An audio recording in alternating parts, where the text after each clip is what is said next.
નમસ્કાર દર્શક મિત્રો, GTV ગુજરાતી ન્યૂઝમાં આપનું હાર્દિક સ્વાગત છે। હવે જોઈશું સમાચાર વિગતવાર। શ્રાવણ માસની શરૂઆત થઈ ગઈ છે ત્યારે શ્રાવણ માસનો આજરોજ પ્રથમ સોમવાર છે। શહેરોમાં શિવાલયોમાં ભક્તોના ઘોડાપુર ઉમટી પડ્યા છે। શિવલિંગ ઉપર જળ, દૂધ, બલિપત્ર વગેરેથી અભિષેક કરી પૂજન અર્ચન પણ થઈ રહ્યા છે। શિવાલયોમાં હર હર મહાદેવના નાદ સાથે ગુંજી ઉઠ્યા છે। હિન્દુ ધર્મમાં ભારે મહાત્મ્ય ધરાવતા પવિત્ર શ્રાવણ માસની શરૂઆત થઈ ગઈ છે ત્યારે શ્રાવણ માસનો પ્રથમ સોમવાર હોય સુરતમાં આવેલા મંદિરોમાં ભક્તોનું ઘોડાપુર ઉમટી પડ્યું છે।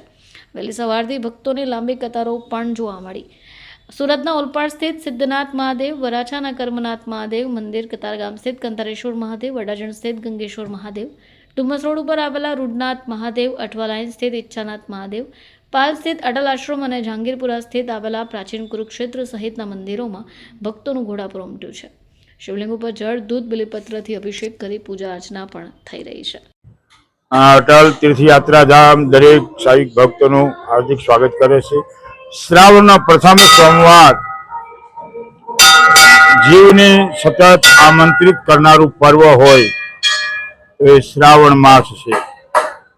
આપણે ઘણીવાર વિચાર આવતો હોય કે શ્રાવણ માસ નામ કેમ પડ્યું છે, પણ ભક્તિનું શ્રવણ કરીને શિવ સુધી પહોંચવા માટે આ મહાપુરુષોએ 30 દિવસ આપણને આપેલા છે। જાણતા અજાણતા પણ આપણે શિવાલયમાં જઈએ। ભગવાન એવું કહે છે કે જીવ સતત જાગૃત રહે એના માટે શિવની આરાધના અને શ્રાવણ માસ જેમનું શ્રવણ કરવાથી શિવની પ્રાપ્તિ થાય એટલે એનું નામ શ્રાવણ માસ પડ્યું।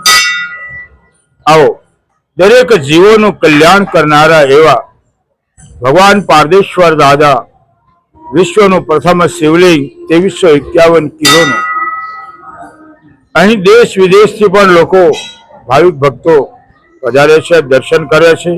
અરે ત્યારે રવિવારે અનક્ષેત્ર હોય છે, ખીચડી કઢીનો પ્રોગ્રામ હોય છે, ગૌશાળા છે।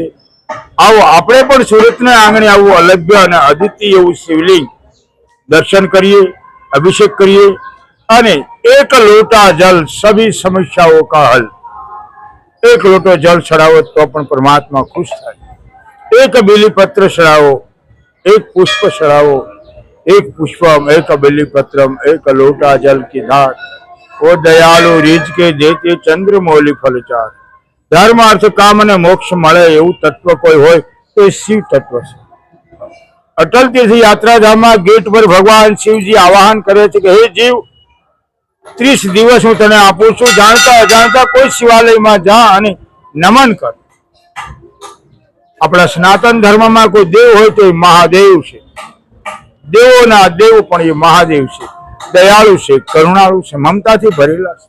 જીવનું કલ્યાણ કરનારા કોઈ તત્વ હોય તો શિવ તત્વ છે। આવો આપણે પણ અટલ તીર્થ યાત્રા ધામમાં જઈ અને શિવાલયની પૂજન અર્ચના કરીએ। આવો વિશ્વનું શિવલિંગ છે। पारद शिवलिंग पारदेश्वरम पूजनम सर्व सिद्धि लभते। रावणे कीधुं के पारदेश्वरम पूजनम स्वर्ण वर्षा करोति।